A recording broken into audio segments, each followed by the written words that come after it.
হযরত দাঈ ইসলাম বারাকাতুহু আলিয়া বয়ানে একটা পরিসংখ্যান শুনেছেন।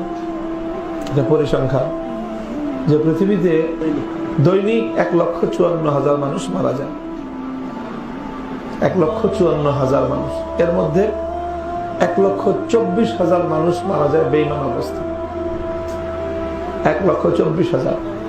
প্রতি সেকেন্ডে 2 জন মানুষ বেঈমান অবস্থায় মারা যায়। পার সেকেন্ড 2 জন মানুষ। সারা পৃথিবীতে প্রতি সেকেন্ডে 2 জন মানুষ বেঈমান অবস্থায় মারা যায়।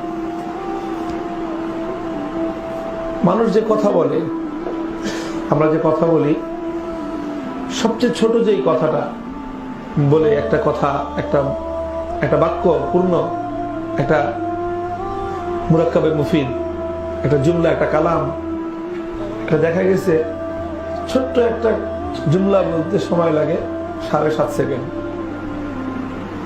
অর্থাৎ আমি একটা কথা বলতেছি, আমার একটা কথা বলার সময়ের মধ্যেই 15 জন মানুষ জাহান্নামের আগুনে পুড়ে যাচ্ছে।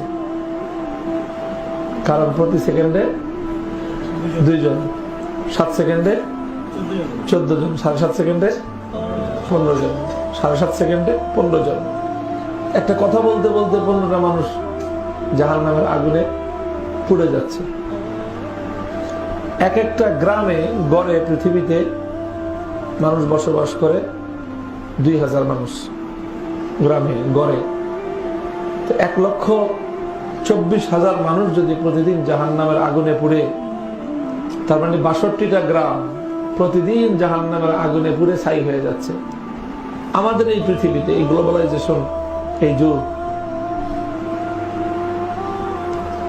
তো এই হলো অবস্থা। আর আমরা হলাম ফায়ার ব্রিগেডের দায়িত্বে। 62টা গ্রাম জ্বলতেছে আর আমরা হলাম ফায়ার ব্রিগেডের দায়িত্বে। এখন আমাদের আসলে কি করণীয় উচিত?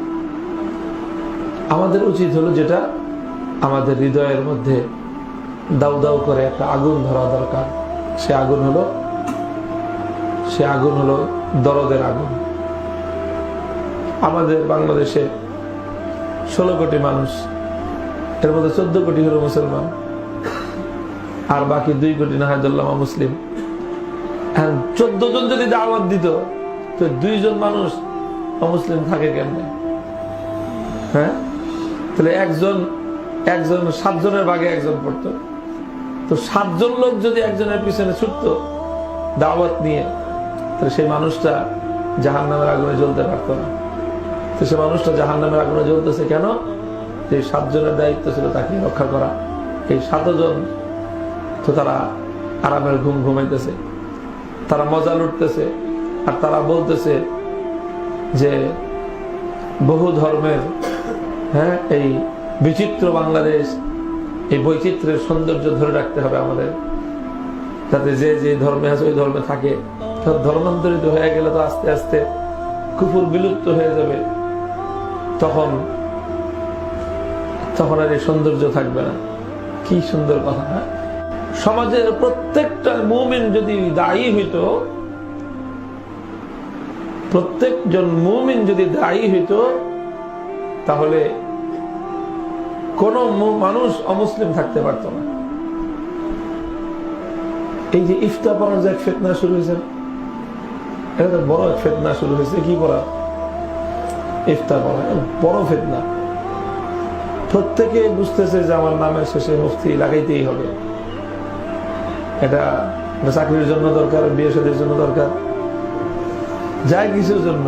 কারণ পরিবার মানে কোথাও বায়োডাটা দিলে জিজ্ঞেস করে খালি আলেম না মুফতি আলেম। এই জন্য পড়াশোনা যাই হোক, নামের শেষে একটা মুফতি ডিগ্রি লাগায়। এই যে ব্যাপকভাবে সব ইফতার পড়তেছে, অথচ আমলে গিয়ে এটা তেমন কোনো প্রয়োজনীয়তা দেখা যাচ্ছে না অধিকাংশের জীবনে। এই মানুষগুলো যদি তারা দাওয়াতের উপর পড়াশোনা করে নিজেদেরকে আরেকটু প্রস্তুত করে এই কাজে যদি নামতো, তো উম্মতের বড় ফায়দা হয়ে যেত। তো যেই সরিষা দিয়ে ভূত ছাড়াবো, ওই সরিষার মধ্যে তো ভূত। যে ওলামাদের জিম্মাদারি ছিল, এটা যে ওলামাদের জিম্মাদারি ছিল। আমি তো বললাম যে প্রত্যেক মুমিনের তো দায়ী হওয়ার কথা। তো প্রত্যেক মুমিন যদি দায়ী হইতো, তাহলে 7 জন মুমিন একজন অমুসলিমকে দাওয়াত দিত, তো সে অমুসলিম কয়দিন আর অমুসলিম থাকতো? সে উল্টা দাওয়াত দিবে তো দূরের কথা, 7 জনের দাওয়াতের ঠেলায় তো সে নিজেই ইসলাম কবুল করত। বাদ দেন ইমানদারদের কথা, ওলামাদের কথা ধরেন।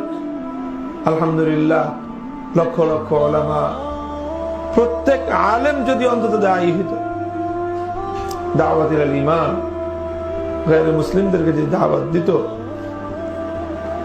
আমাদের তো অধিকাংশ ওলামায়ে কেরামের এই অবস্থা যে গায়রে মুসলিমের কাছে যে দাওয়াত দেওয়া যায় এই কল্পনাই নেই। অমুসলিমের কাছে আবার কেমনে দাওয়াত দেয়? অর্থাৎ আমরা আমাদের মূল শেকড় থেকে কত দূরে চলে গেছি, অথচ আমাদেরকে পাঠানোই হয়েছে সমস্ত অমুসলিমের কাছে দাওয়াত, দ্বীন ঈমানের দাওয়াত পৌঁছানোর জন্য আল্লাহ আমাদেরকে সৃষ্টি করেছেন। তো আপনাদের কাজ হবে, এটা বড় একটা কাজ হবে, যে আপনারা এই নতুন ফারিকিনদেরকে তশকিল করবেন দাওয়াতের মেহনত, পড়াশোনার জন্য এবং দাওয়াতের পড়াশোনার পর দাওয়াতের মেহনতের জন্য।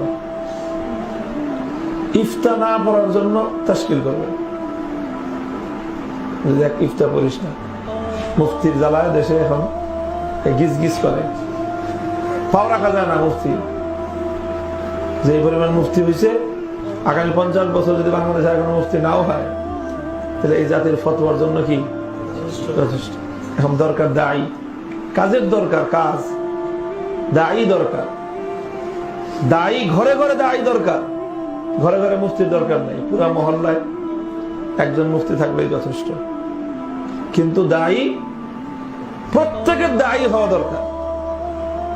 এবং দায়ী উদু ইলা সাবিলি রাব্বিকা বিল হিকমাতি ওয়াল মাউইজাতিল হাসানা। দাওয়াত যে শিখার জিনিস, সেটা তো কোরআনের দ্বারা সাবেক। দাওয়াত যে শিখার জিনিস, দাওয়াত শিখলে তুমি যখন দাওয়াত শিখবা, তোমার সেই দাওয়াত হবে অনেক বেশি শক্তিমান, অনেক বেশি পাওয়ারফুল। তো যদি তোমার দাওয়াতের মধ্যে হিকমত থাকে, তোমার দাওয়াতের মধ্যে যদি মাওয়াইজায়ে হাসানা থাকে, তাহলে তোমার সেই দাওয়াত হবে অনেক ইফেক্টিভ, অনেক কার্যকর।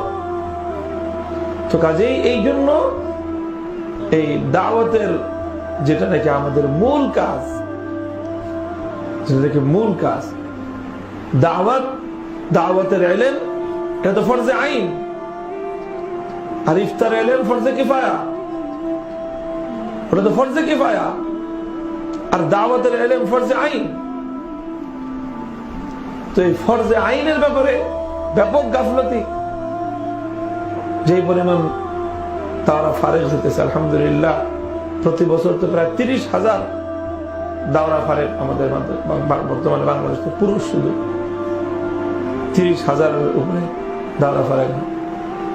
তো এই পরিমাণ ছাত্রদের তারা যদি সব অন্তত একটা বড় জামাত যদি এইভাবে দাওয়াতের উপর যোগ্যতা নিয়ে তারা যদি প্রত্যেকটা এলাকায় নিজেরা যদি একটু চৌকান না থাকতো, দাওয়াত তো না দিয়ে যদি খালি একটু চোখ কান খোলা রাখতো, এবং কারা কারা গায়রে মুসলিম আছে, আমার এই এলাকায় কয়জন মানুষ অমুসলিম আছে, এই তথ্যটুকু যদি অন্তত মানুষের ওলামাদের কাছে থাকতো, তাহলে অনেক অমুসলিমরাও মুসলমান হয়ে যেত।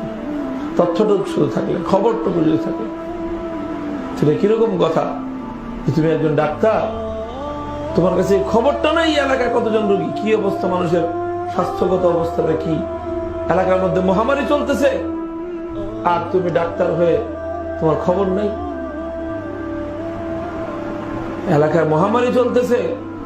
তো বাংলাদেশে এখন যা অবস্থা, বিভিন্ন কুফুরের যে দাওয়াত, কাদিয়ানীরা যেইভাবে দাওয়াত সম্প্রচার করতেছে, প্রচার করতেছে, খ্রিস্টান মিশনারি গুলো যেইভাবে দাওয়াতের মহাপরিকল্পনা নিয়ে তারা মাঠে ময়দানে কাজ করতেছে, এটাকে তো কুফুরির মহামারী বলা যায়। তো মহামারী চলতেছে আর ডাক্তাররা তারা বেখবর হয়ে বসে আছে। আল্লাহ পাক রব্বুল আলামিন আমাদেরকে বুঝবার তৌফিক দান করেন।